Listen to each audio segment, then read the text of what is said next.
Baiklah ya, sebelumnya kita telah membahas pada sesi yang lalu tentang teknologi single data rate, kemudian double data rate, dan quad data rate.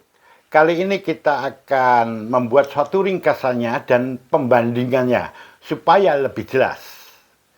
Nah, misalnya kita gunakan komputer yang 64 bit. Nah, di sini sudah saya buatkan tabelnya di sini. Kita gunakan komputer yang 64 bit, yaitu komputer zaman sekarang. Misalnya di situ bus datanya kita berikan frekuensi 100 MHz dan kita gunakan teknologi single data rate. Ingat di sini, kalau frekuensinya 100 MHz artinya ada 100 juta kali siklus pengiriman data. Kalau digunakan single data rate, maka per siklusnya hanya mampu melakukan transfer sebanyak 1 byte data. Nah, makanya kalau jumlah transfernya di sini per detiknya adalah 100 mega transfer. Dan di sini lebar bus datanya adalah 64 bit. Artinya di sini dalam satu kali transfer data ada 8 byte data yang di bawah. Kalau di sini ternyata transfer per detiknya ada 100 mega transfer, pasti bandwidthnya tinggal mengalihkan, yaitu 100 kali 8 byte, yaitu 800 Mbps atau megabyte per second. Kalau kita gunakan teknologi DDR, double data rate, ya, maka di sini dalam satu siklus pengiriman data terjadi 2 transfer 2 byte data ini. Jadi per detiknya jumlah transfernya adalah 2 kali 100, yaitu 200 mega transfer per detik. Lebar bus 64 bit, di mana dalam satu kali transfer dia mampu membawa 8 byte data. Sehingga di sini bandwidthnya adalah 200 kali 8 sama dengan 1600 megabyte per second. Tampak di sini teknologi DDR 2 kali lebih cepat dibandingkan teknologi SDR. Nah, mari kita lihat yang quad data rate. Di mana quad data rate ini dalam satu siklus clock signal itu mampu melakukan 4 kali transfer data. Ini. Ya. Nah, sehingga total transfer data per detiknya adalah 400 mega transfer per second. Otomatis bandwidthnya tinggal mengalihkan banyaknya transfer data ini kali setiap kali transfernya itu berapa? Kalau 64 bit kan 8 byte. Kalikan 400 kali 8 byte, maka hasilnya adalah 3200 megabyte per second. Terlihat di sini teknologi DDR 2 kali lebih cepat dibandingkan teknologi DDR. Dan dia 4 kali lebih cepat dibandingkan teknologi SDR. Nah, sekarang saya tunjukkan penggunaannya ini pada komputer. Contohnya ini.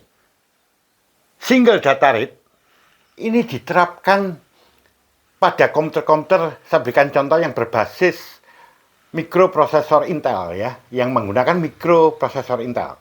Nah, itu digunakan di komputer-komputer Pentium 3 atau sebelumnya.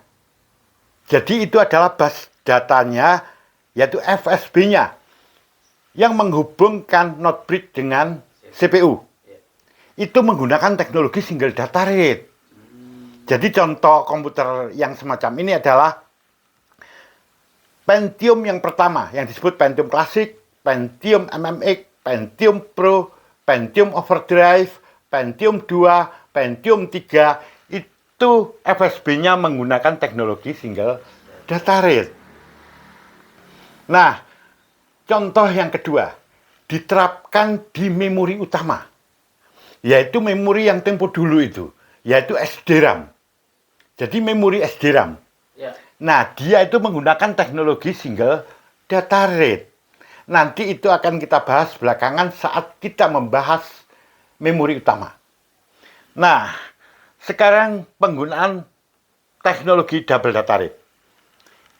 Contoh saja, salah satu contohnya, dia digunakan di memori utama juga, yaitu perkembangan dari memori utama atau RAM SDR tadi. Bukan SDR, SDRAM maksudnya ya.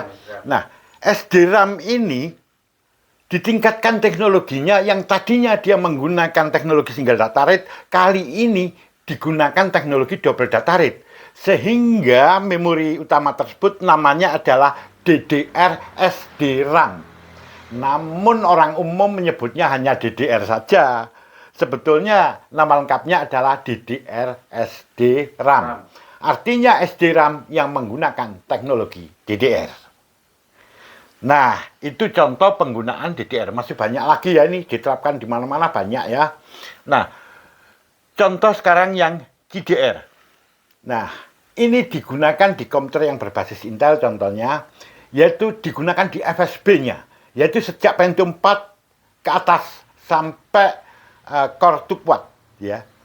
Jadi kalau tadi Intel yang Pentium 3 atau sebelumnya menggunakan teknologi single data rate untuk FSB-nya, sejak Pentium 4 ini Intel menggunakan teknologi quad data rate, yaitu pada komputer-komputer yang berbasis pada mikroprosesor Intel, contohnya Pentium 4, Pentium D, Pentium Extreme Edition, Pentium Dual Core, Core 2 Duo, Core 2 Quad, Core 2 Extreme. Ya, kalau yang untuk komputer mobile, untuk laptop, itu pada Core Solo dan Core 2 Solo. Itu semuanya menggunakan teknologi quad data rate. Iya. Ya, apakah digunakan di situ saja? Enggak, itu masih banyak ya. Digunakan di berbagai, tadi hanyalah sebatas contoh. Iya. Nah, bagaimana? Wah, jelas sekali yang sudah diterapkan, berarti udah mulai lama ya GDR ya. Iya, udah lama sekali itu digunakan. Terus untuk RAM yang terbaru itu apakah juga menggunakan GDR atau DDR ya? Tetap DDR. Oh. Ya, jadi nanti ada DDR SDRAM, ada DDR2 SDRAM, DDR3 SDRAM, DDR4 SDRAM, dan seterusnya. Ya, yang terakhir yang saya dengar itu DDR5 SDRAM. Tapi orang umum tuh nyebutnya SDRAM-nya nggak disebut, cuma DDR, DDR2, DDR3, DDR4, DDR5 seperti itu. Iya. Ya, nah itu semuanya menggunakan teknologi double data rate, namanya aja DDR. Iya. Namun nanti teknologi DDR dengan DDR2 itu beda lagi. Nah itu kita bahas nanti pada saat kita membahas memori utama. Berarti SDR, DDR, GDR hanya fokus di FSB ya, yang lebih fokusnya ya, yang maksudnya tingkatannya. Ya, yang kali ini kita bahas. Ya, nanti itu digunakan di berbagai macam bus itu nanti. Ya. Oke ya. Oke. Akan kita lanjutkan pada topik bahasan selanjutnya.